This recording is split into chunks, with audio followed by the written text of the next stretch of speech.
Good afternoon and welcome to Chargers Outside Zone. I'm Chuck. I'm Thomas. And today we're going to take an early look at the 2022 Kansas City Chiefs. But Yes. Thomas wanted to talk about something that was upcoming, looking at next Saturday. We are having our second interview of our career. Yeah, so shortly after we posted the Bold Predictions episode, Connor Orr reached out on Twitter, and we're going to try and get him on the show. Let's see. Should be pretty exciting. We are definitely in prep mode and are going to be reaching out to him here real soon and setting that up. So something to look forward to.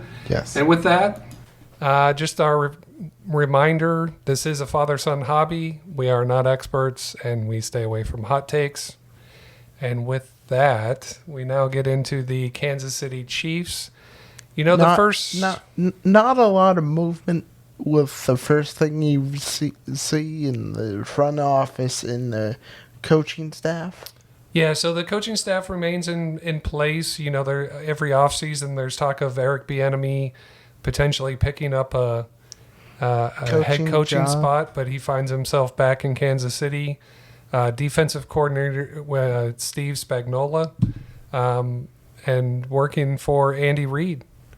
And yes. I think, you know, I have at the top there, same old regime in Kansas City, with them getting to 4 consecutive AFC championship games. It Something's working there. seems to be working just fine for them.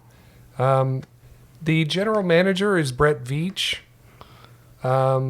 We don't know if he just runs the scouting department and Andy Reid makes all the decisions.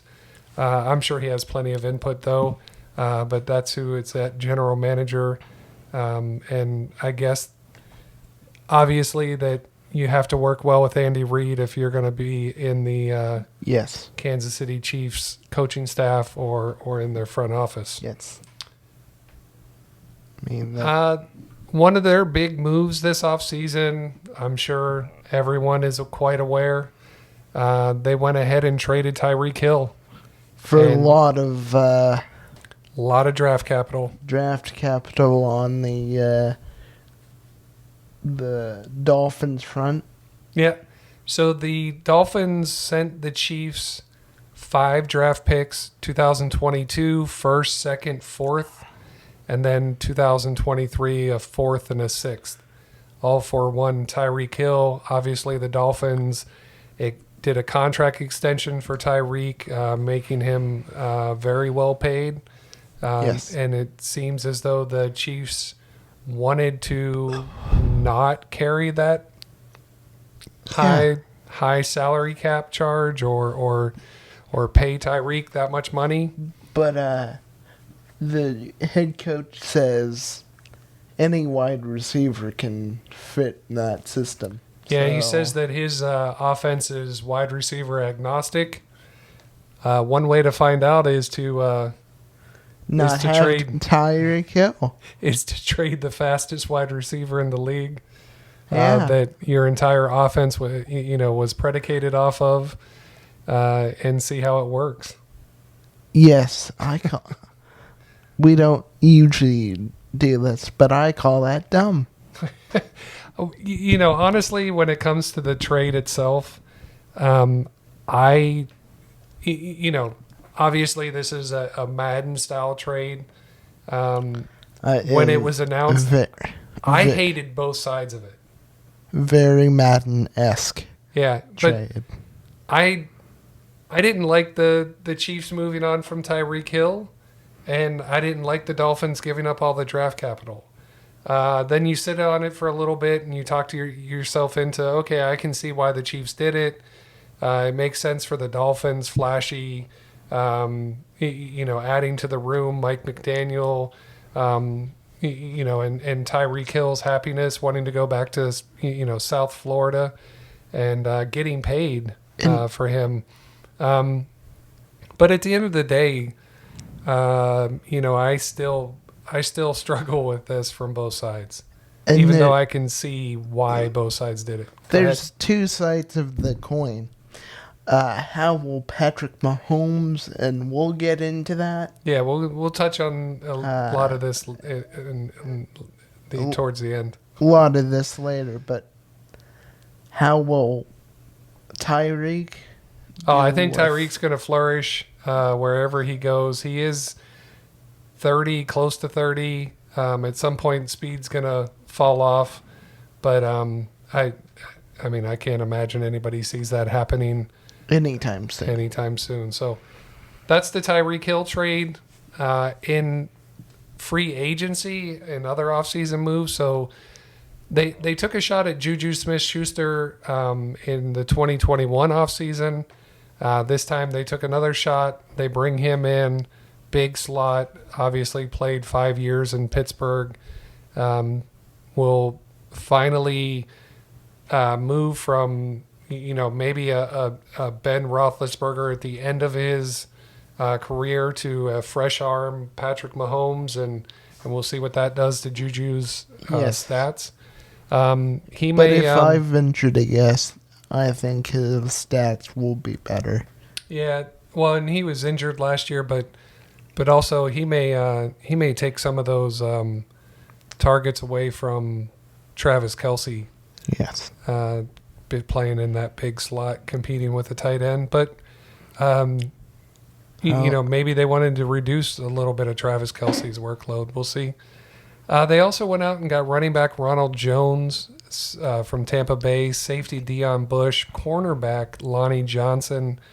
They triple dipped here. I have all those numbers wrong. My apologies. They're not all wearing number 11. But they triple dipped from the Texans. I'm not sure that's a great strategy, but they brought in Lonnie Johnson, Justin Reed, and Jaron Christian. Really.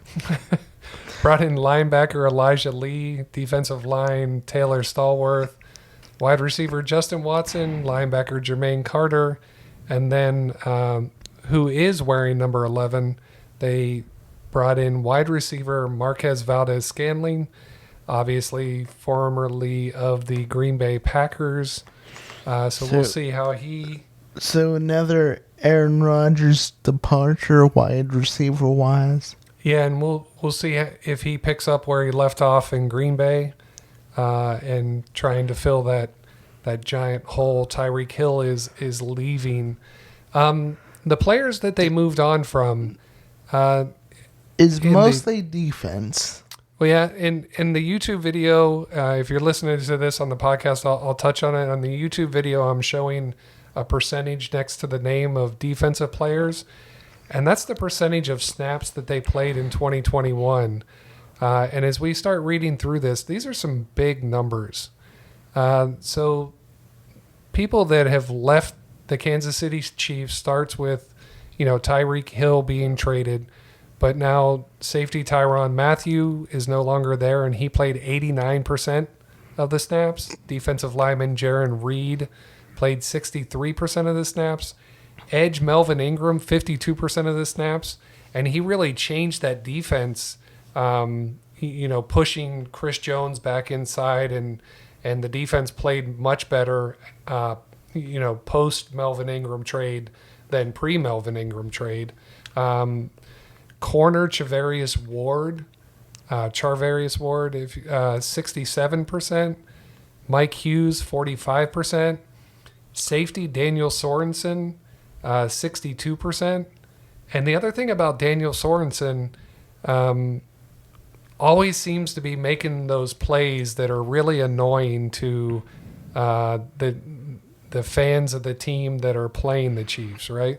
Yes. Getting that third down stop, that fourth down fumble, that, just somehow, some way, just always being that annoying player that you think you can take advantage of, but he ends up making the play. But he was on the field 62% of the snaps for them last year, but they've moved on from him. Why?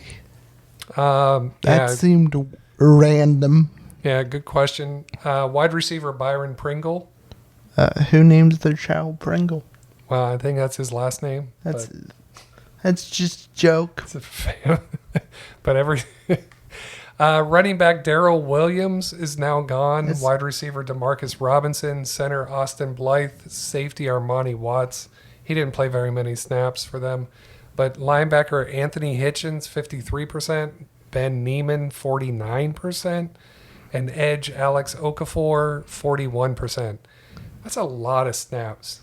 Yes. Just kind of shocking. All that data came from Over the Cap, looking at the Chargers Offseason Moves, and that's who had the snap percentage. But they have this defense is, Steve Spagnuolo is still in place, and we'll get into that. But that's a tremendous number of snaps there. And I would have kept Pringle. Potentially. Well, I mean, you're going to see here in a second, they got plenty of wides But in camp. But just to get some of that familiarity. Keeping some known faces in the room for Yes. Patrick Mahomes. Good idea. And so with their draft picks in that draft capital that they got from the Miami Dolphins, they put it to good use. They used it a lot on defense. Yeah. They took their 29th pick, bundled it up, and moved up with the Patriots and took cornerback Trent McDuffie out of Washington. At pick 30, their pick, edge George Karlaftis out of Purdue. Round 2, pick 54, wide receiver Sky Moore out of Western Michigan. He's there to help potentially be some of that replacement for Tyreek Hill. Round 2, pick 62, safety Brian Cook out of Cincinnati. Round 3. Now, I didn't watch anything Yeah, no worries. on him. Round 3, pick 103, they took linebacker Leo Chenal out of Wisconsin.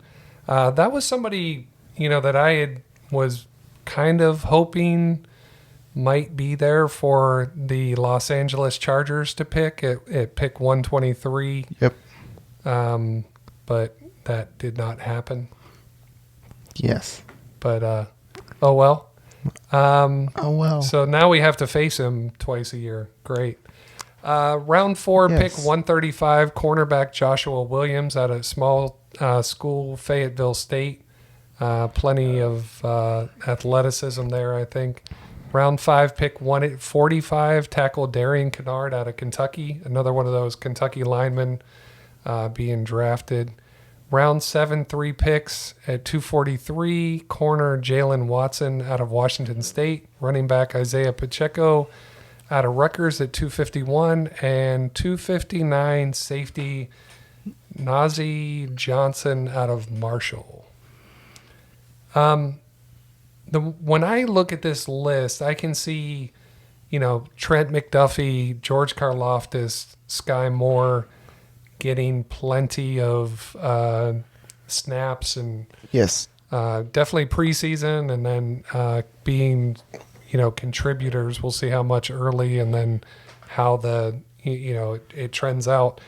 But honestly, I see this more as stocking the cupboard for 2023 and beyond. Yes. These guys, it looks like they got brought in plenty of talent that they're going to try to coach up.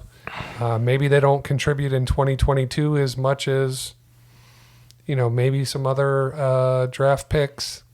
But man, I think they loaded up for the future, taking a shot with Leo Chenal, Joshua Williams, yeah. Yes. The other thing that you probably aren't noticing is their jersey numbers. Yes. By far, the best jersey numbers of the 4 teams in the division. Sky Moore, wide receiver, wearing number 24. Amazing. Okay. Safety Brian Cook, rocking the number 6. Isaiah Pacheco, round 7, pick 251. They didn't let that number 10 collect dust. He's wearing Tyreek Hill's number 10, so he'll have plenty of jerseys in the stands. Now, I find that kind of mean on the Chiefs front. Well, we'll see. But running back wearing a number 10. And then round 7 pick 259 safety on the defense, rocking the number 13. Yeah. Definitely a lot of good stuff in there, number-wise. But, obviously they're going to have to put on the jerseys, and we're going to have to see how they play. Yes. But just an interesting look It at is some of not the a numbers. jersey That's not how you win games? competition. It's not who's your favorite jersey. No style points for jersey numbers? No style. No, Not- the refs don't throw flags on terrible. Yeah. Understood. But Yeah. I still like it a lot. It's kind of weird that you pointed it out, though. Yeah. Still. So let's move on to the offense and take a look here at Now, what they currently have on the 90-man roster. This is 47 of the 90 men on the roster. Yes. is on the offensive side. 13 wide receivers.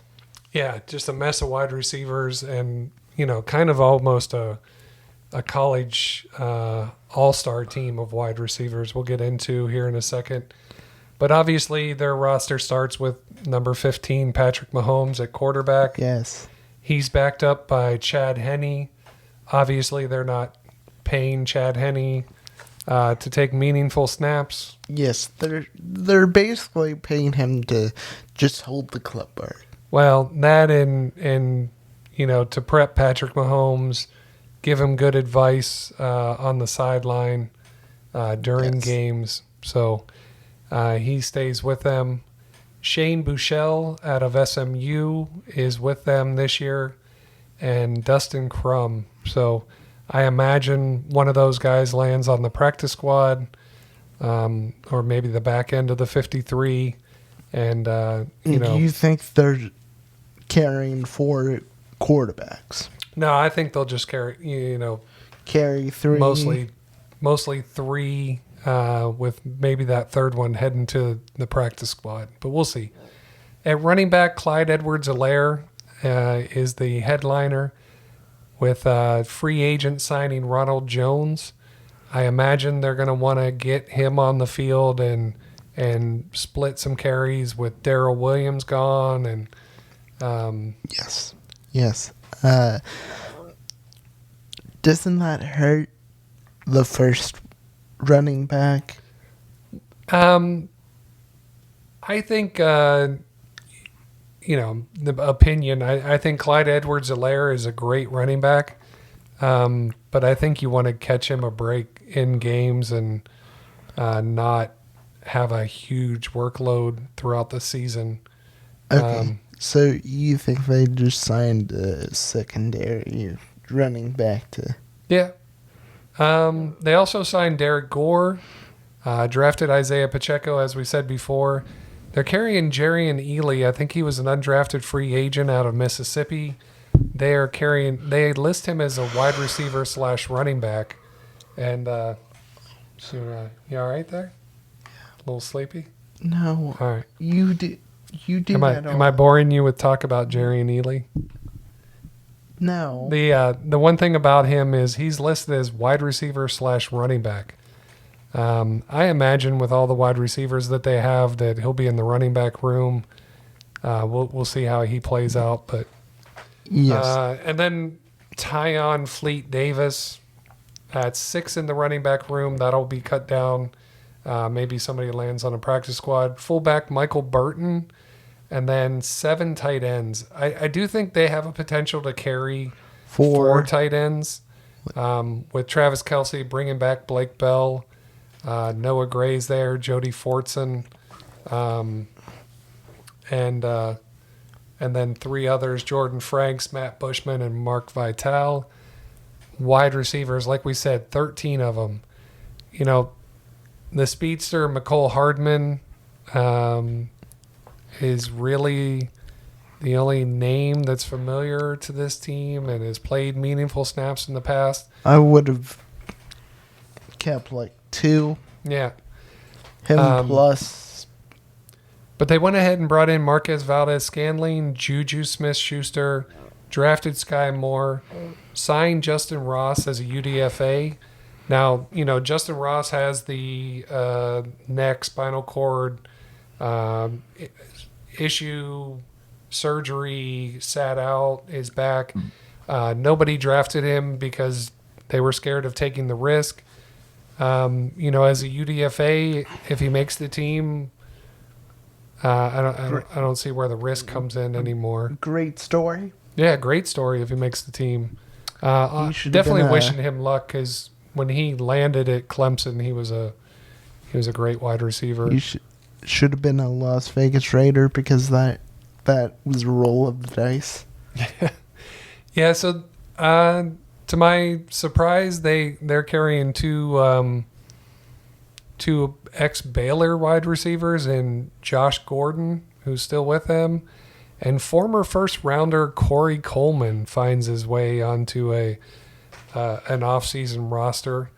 Clemson wide receiver Cornell Powell, West Virginia University wide receiver Gary Jennings, and then I got to be honest, I'm not familiar with Justin Watson, Darius Fountain, Omar Bayless, Matthew Sexton. Not sure how this roster is going to shake out, the depth chart, but we'll see. I'm not as well. A lot of names, and they're not going to be able to carry all 13, right? Yes. I mean, it's a 53-man roster. Yeah.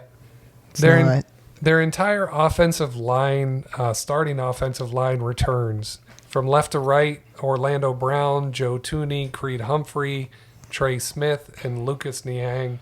But at some point, obviously, Creed Humphrey had a brilliant rookie season. Trey Smith right next to him played very well for the Chiefs last year. But at some point, they'll have to re-sign Marcus Brown. Orlando Brown? Or Orlando Brown. Yeah, that's the one bit of business that they have to take care of. Yes. Then the others, Nick Allegretti, Andrew Wiley, Darian Kennard, the draftee, Prince Tega Winoga, Mike Caliendo, Vitaly Gurman, Garen Christian, who was signed from the Texans. You think they'd try to get him onto the roster if he went out and signed him. Roderick Johnson, Chris Glazier, Darrell Williams, and Austin Ryder. But that's pretty heavy list of offensive line on a 90-man roster. But yes, I'm sure they'll whittle it down, in the preseason. Yes. Moving on to the defensive side of the ball, you got Chris Jones and Derek Nottie, who are likely starters for them on the defensive line, backed up by Kalen Saunders. And then four people trying to find roster spots: Taylor Stallworth, Cortez Broughton, Tershawn Wharton, Kahindi Ogini Hassan. So really need to find some rotational depth there. Right now it appears from an outside perspective that you only have three, and maybe that doesn't matter in their style of defense, rotating defensive ends. But again, we don't know. We'll find out. Experts. Defensive ends, Frank Clark is back. They drafted George Karlaftis. He'll find a roster spot. Yes. And then Shalik Calhoun out of Michigan State several years ago. But other than that, not any names that I recognize. And Mike Dana, Austin Edwards, Malik Herring, and Joshua Kando. So really, I mean, Frank Clark and George Karlaftis are really going to have to, play well for them. I don't know what they're going to do depth wise across that, front three or four, mix of defensive tackles and defensive ends. Will be interesting to see. Linebackers, they're pretty deep, running four: Nick Bolton, Willie Gay, Jermaine Carter, Leo Chenal, and then four others tried to find roster spots: Elijah Lee, Darius Harris, Jack Cochran and Mike Rose. And if you thought their wide receiver room was full, their corner room is out of chairs. There's no way they have this many chairs for them to sit down in their room. Some are sitting on the floor. Yeah. Some are sitting on the floor. Standing outside in the hallway looking in. Yeah.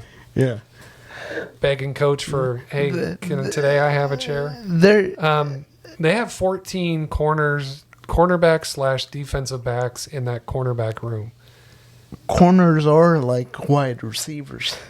Yeah, but I mean, this is a big list.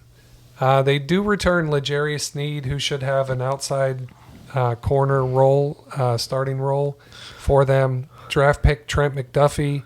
They brought in Lonnie Johnson, DeAndre Baker, who was a draft pick of the New York Giants, who had some off-field issues. Yes. Who's now there? Rashad Fenton. Their other draft pick, Joshua Williams. And then, two other draft picks, Najee Johnson, Jalen Watson. And then Zane Anderson, Luke Barco, DiCaprio Bottle, Brandon Dandridge, Nasir Greer, Devin Key. I have no idea how that's going to shake out. They have plenty of recognizable names to fill the roster. Maybe some of those draft picks find their way to the practice squad, and you see them next year. Safety room is kind of light. Maybe they took the chairs out of the safety room and shifted them over to the corner room. Because they're only carrying they 4 bought on the new roster. chairs. Here's where they free safety Justin Reed from the Texans. Juan Thornhill is back. His running mates are not. I think Juan had some struggles maybe getting on the field early, but then I think played okay last year. Yes. Or pretty well. They signed Deion Bush and drafted Brian Cook. I apologies for misspelling Thornhill there. Did not catch that. They're specialists. They only have 1 punter, 1 kicker, 1 long snapper, so obviously they're pretty happy with who they have in those positions. Tommy Townsend, Harrison Butker, and James Winchester. So maybe they use the chairs in the special teams room. Could be. So that's their 90-man roster, and that's all 90 of them listed. We will obviously see how they progress through the preseason, the cut down to 85, the cut down to 80, and then eventually to 53, and how this thing shakes out from initial to, week 1 roster, if you will. But always for me, it's always interesting to take a look at this point. Just to see some areas of weakness, see what that team needs to focus on, and this defense has a lot of snaps to replace. Yes. All right.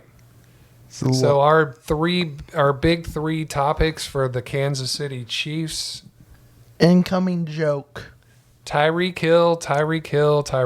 No, we have another one, but we thought it would be funny to tease this. Incoming joke. Yeah. It is a big deal, and we will talk about it a little bit. But the big 3 topics, the first one's a question. Has the NFL solved Patrick Mahomes? He did play in his 4th consecutive AFC championship game, like we mentioned earlier.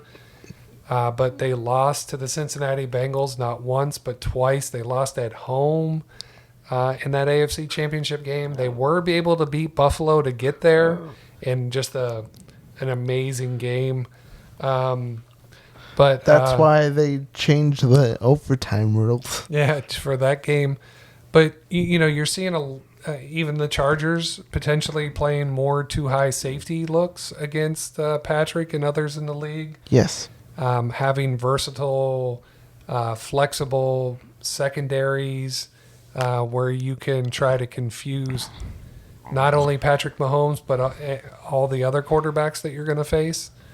But I think that for me, yes, I think the the amazing part that the Cincinnati Bengals did Was actually make it to the well Super Bowl.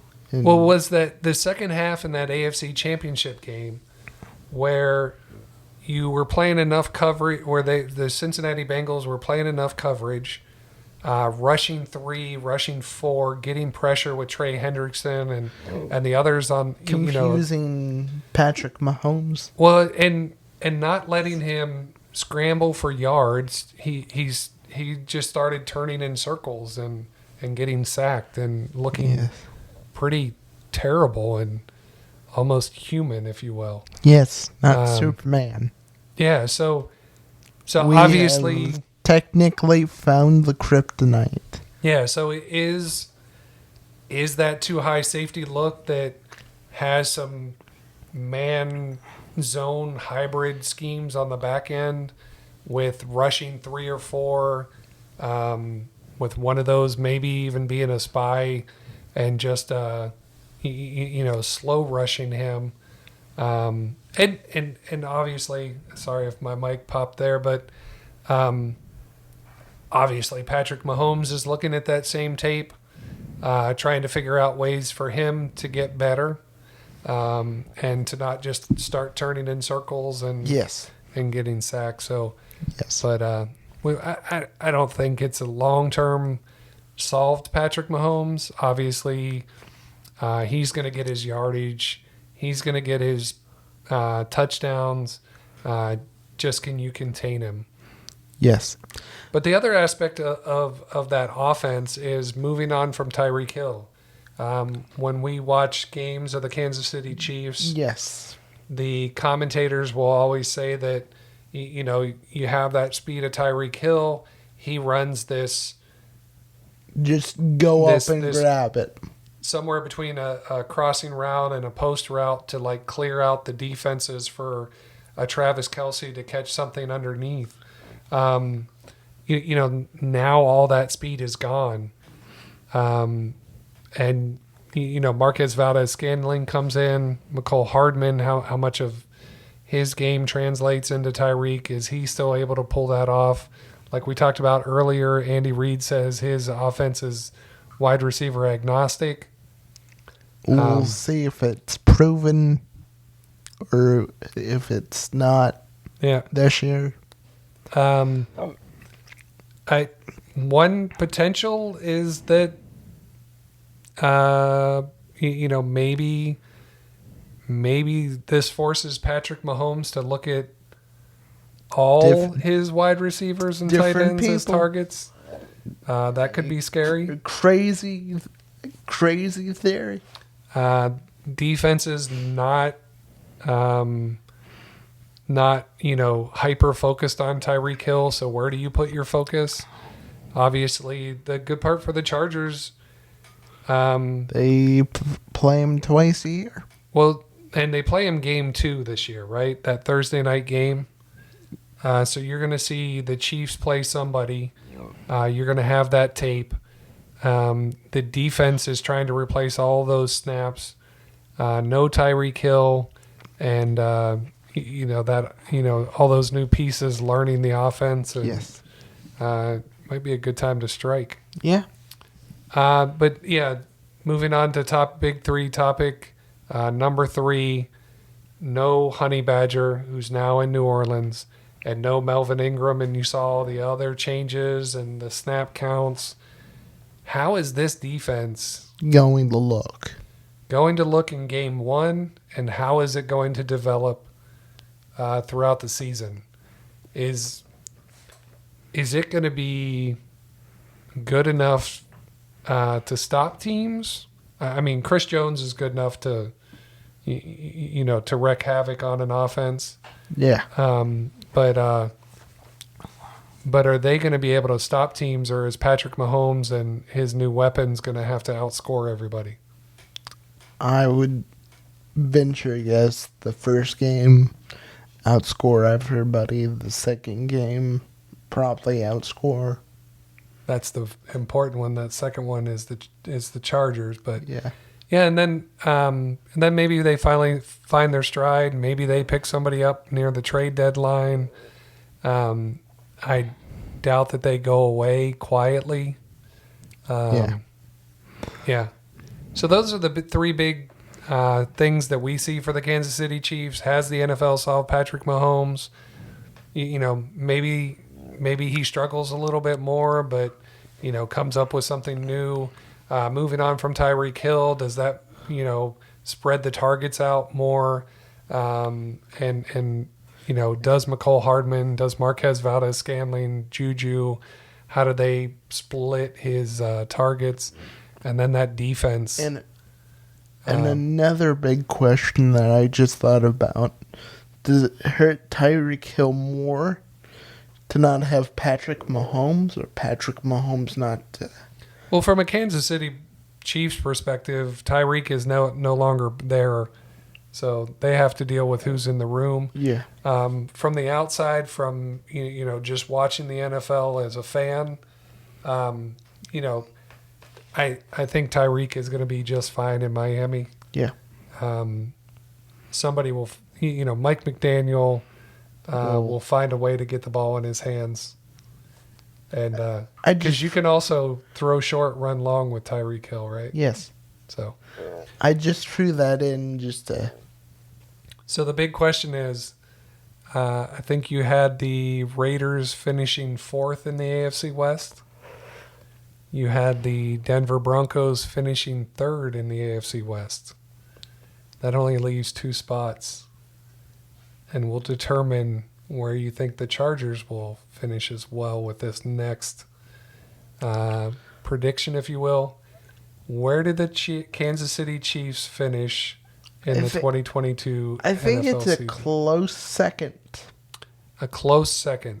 So that would have the Chargers winning the AFC West. Yes, but Nice. by Slim margins. Slim. Yeah. Slim. Yeah, I don't think anybody from the AFC West is really going to run away and take that number 1 seed and get the bye. Yes. I think it's going to be pretty tight. The team that gets out of the gate well and then finishes strong, obviously. Tighter than a suit jacket. Yeah, just might just trying to outlast everybody, right? Yes. So that's our review of the Kansas City Chiefs. If you've made it this far, obviously we thank you for tuning in to Chargers Outside Zone. We would appreciate if you went ahead and subscribed to the channel, like the video, turn on notifications. On Twitter at LAC Outside Zone, give us a follow there. And feel free to email us, chargersoutsidezone@gmail.com. And like we said, we'll pump out an episode on Tuesday, but then we're going to try to get Sports Illustrated's Connor Orr to join us, maybe for Saturday, but depending upon his schedule, we'll see when he's available and bring that episode for you. Yes. And with that, have a great weekend. Take care. Bye. Have a great weekend. Bye. Bye.